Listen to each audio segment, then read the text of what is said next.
In this video, I'll be looking at Worksheet 5, covering Chapter 6 on confidence intervals. So, in this first example, we're looking at a random sample of 60 computers, mean repair cost of $150, and a population standard deviation of 36. So let's write those down in our symbols that we're used to. So n is 60, x bar is 150, and population standard deviation, so that's sigma, is equal to 36. So when it is population standard deviation, that means sigma is known, which will differentiate a lot of things going from this chapter and into later chapters, which type of formula we're going to use for our margin of error. So we want a 99% confidence interval for the population mean repair cost. So 99%, if you look that up in Table F, that'll bring you to a column. And if you scroll all the way down to the bottom of that column, you get the z-score corresponding to that level of confidence, which in this case would be 2.576.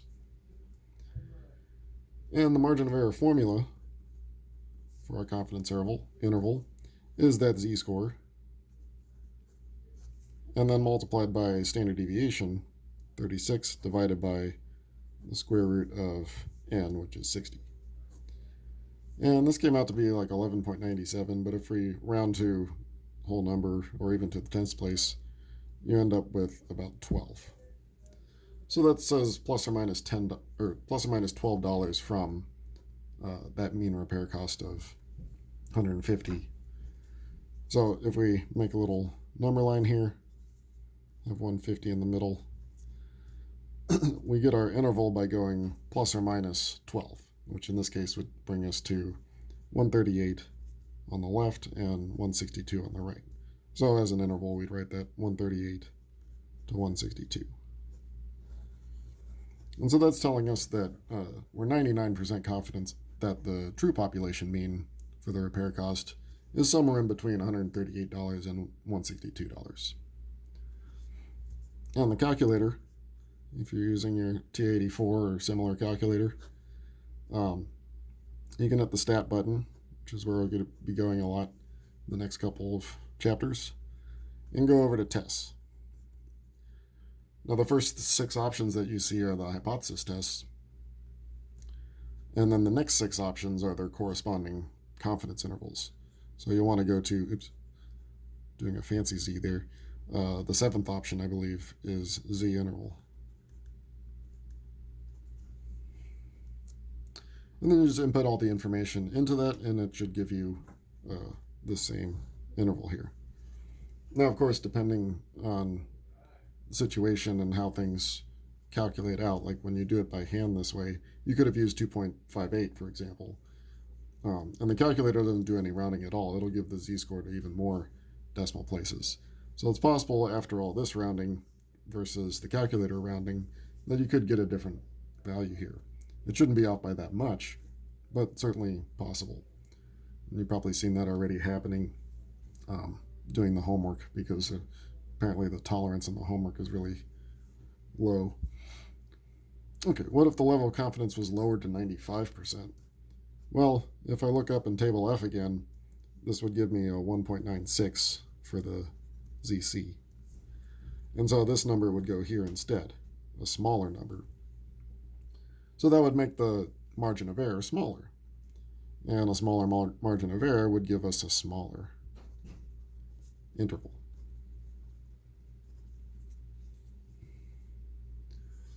Let's look at our next one. We have a study of 67 8th graders. And the mean number of hours per week that they watched television was 17.5. And the population standard deviation was 5.7 hours. So again, write down the things we know. So n is 68, our sample size. The mean, x bar, is 17.5. And we're again told the population standard deviation, so that means sigma is 5.4. we want a 98% level of confidence. So once again, that's a level that should be in table F. And again, since the population standard deviation is known, you look at the bottom of that table and you'll get a confidence level or z-score of 2.33. Now plugging into our formula for margin of error, it'd be 2.33. And then the standard deviation 5.4 divided by the square root of our sample size 67.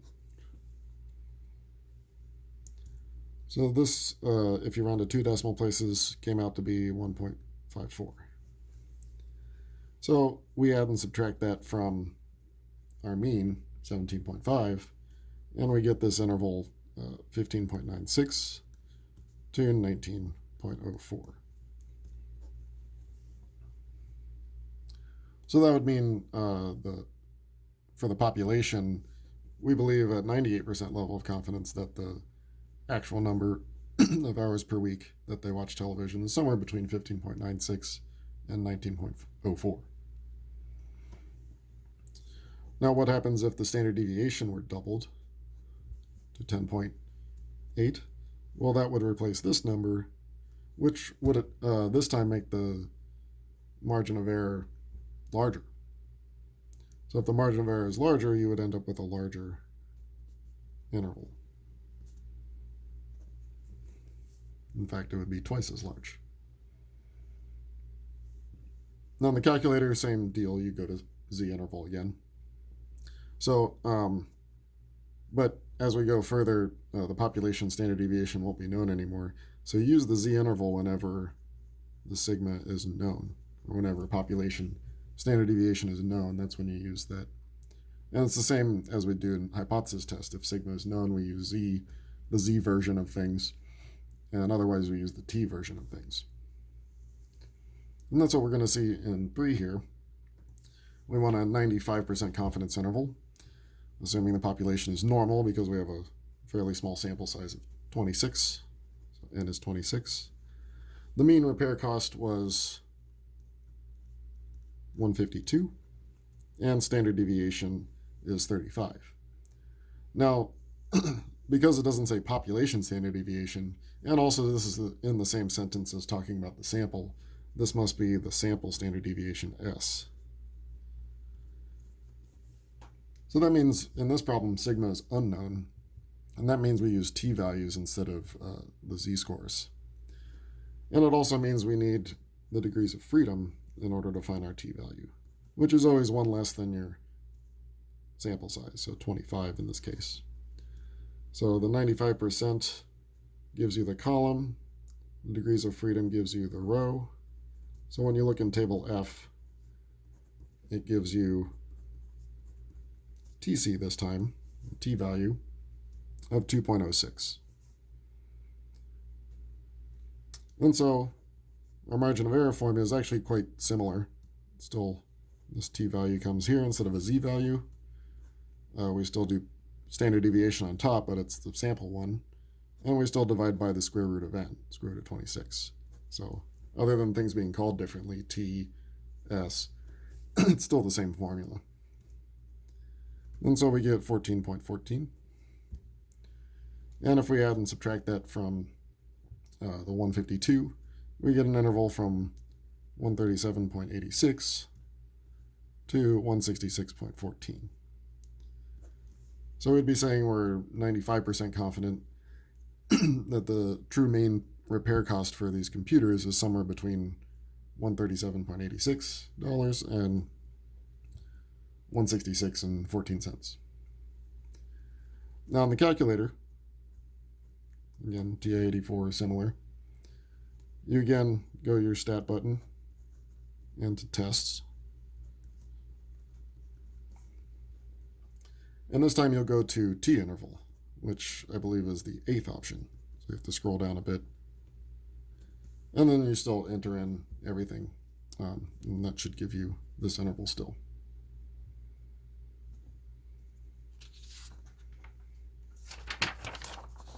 Next side of it. Here we have the first example with what we call raw data, where we're not told what the mean and standard deviation is. We're just given the original data. So actually, in these ones before, if you're doing it in the calculator, you want to have chosen stats instead of data. But we'll see in this one we need to choose data. So I'm not going to do this one by hand. If you want to, you can still find the mean and standard deviation of this and still use that same margin of error formula from problem 3. But I'm just going to do it in the calculator. So the first thing you want to do is enter this into a list. I usually entered it into list 1. And then once again, you'd go to the t interval from stats and tests. But you want to choose data. So you'll see one of your first options there at the top is stats or data. I think stats is right next to it. That's what you'd normally be choosing. But you move over to data and things change a bit, and then you'll put list 1 and your 95% level of confidence. And the calculator will give you 3.39 to 6.01. 6.01. So that would mean for these 10 parking meters, we're looking at incomes for a day, and it's somewhere between 339 and 601. Next, we're looking at finding proportion intervals. So a survey of 280 homeless persons showed that 63 were veterans. We want a 90% confidence interval for the proportion of homeless persons who are veterans. So here our N, our sample size is 280. And the 63 would be what we call X. If you remember from the binomial distribution, we called that the number of successes. In this case, successes is being a veteran. And so that gives us our sample proportion, which we call p hat, of 63 divided by 280, which comes out to be 0.402. So about 40% in that sample were veterans. And we'll also need q hat, which is just 1 minus p hat. That comes out to be 0.598. Roughly 60% were not veterans. We want a 90% level of confidence. So in table F, we look at 90%, that column. And that gives us our critical, or our level of confidence. I keep calling it critical because that's what it will be in hypothesis test. Our Z confidence level of 1.645. So putting that into our margin of error formula, it's similar to the previous ones, only that it still starts with the ZC, but then it has the square root of p hat q hat over n. Oh, I realized I was looking at the wrong one while I was doing this.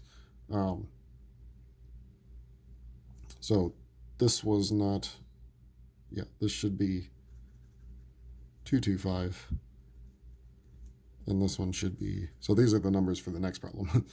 But this one should be 775. Okay, so 0.225 and 0.775 all over a sample size of 280.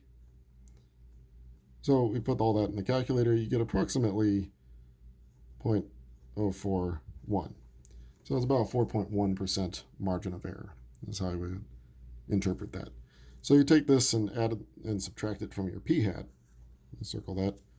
Add that and subtract it from the 0.225.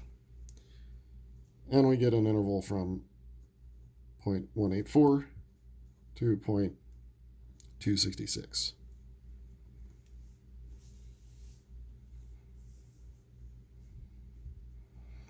So that means the true proportion of homeless persons that are veterans, we're 90% confident that somewhere about 18.4% to 26.6%,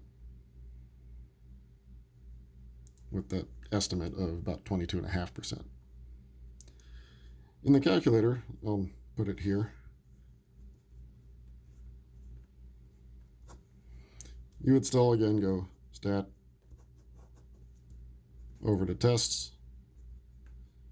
And this time you scroll all the way down. I think it's option B, to the one prop z int. And then again, you put in the x and the n, I believe, and then your level of confidence, and should give you the same interval. Okay, so number 6 is similar. We have a survey of 500 non-fatal accidents showed that 201 involved the use of a cell phone. So our n here is 500, and our x here is the 201. We want a 99% confidence interval for the, or I guess that should have been non-fatal since this was non-fatal, so it's probably a typo.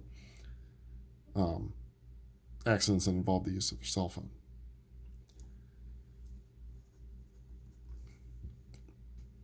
So 99% in table F gives you a z-score, and we've seen this one before, of 2.576. So putting it in the same margin of error formula. Oh, I guess I'm forgetting something here, right? The p hat and the q hat that I wrote wrong from before is actually the one from here, 0.402, and q hat 0.598. Okay, so now we plug in the formula. So our z-score, and then the square root of p hat q hat, so 0.402 times 0.598, all over our sample 500. And so that should give about 0.056. So adding and subtracting that from the p hat, we get our interval that goes from 0.346 to 0.458. So I guess there's a circle of our answers here.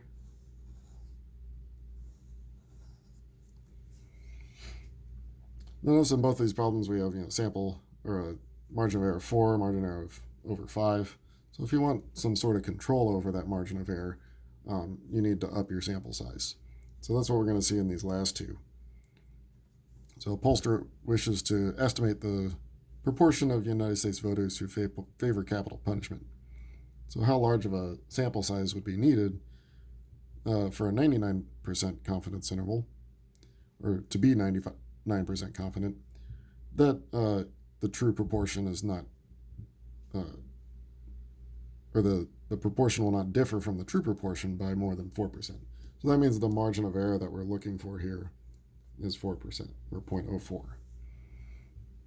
Now we're not given estimates on what we think it is, so we estimate that it's 50-50.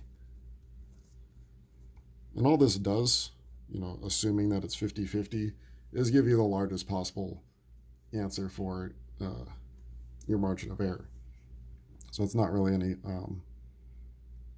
it's not assuming that it's 50-50.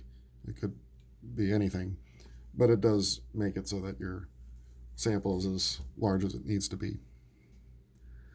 For 99% confident, same z-score. So ZC is 2576. Oh, I guess I forgot to mention that for proportions, you always use z-scores. So you'll be looking at table F at the bottom, similar to the first section. And then the formula for your sample size is p hat q hat, so 0.5 and 0.5. And then z over e squared. So the z-score divided by the margin of error squared. Now be careful there, this gets squared.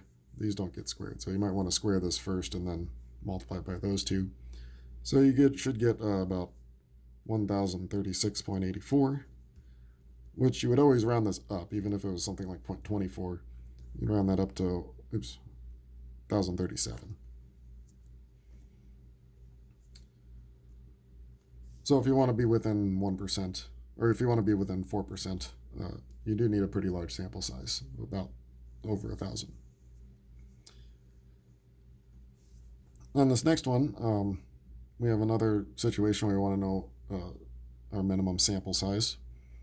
Researcher wants to estimate the number of households with 2 cars, and we want to be 99% confident that it will not differ from the true proportion by more than 3%. So that means our E, margin of error, is 0.03. And this time we have a previous study that says the number of households with 2 cars was 25%. So that would mean our P hat, we know, is about 25%. And so that would mean Q hat is 1 minus that, so 0.75. So we use those instead of the 50-50. Oh, and our 99% confidence interval is the same z-score as above, so that didn't change.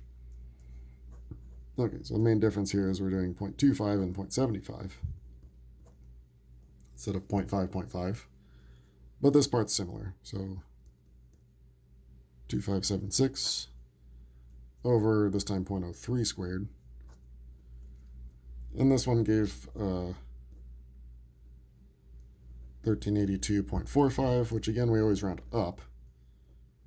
In this case, 1383. So that'll be the minimum sample size for this problem.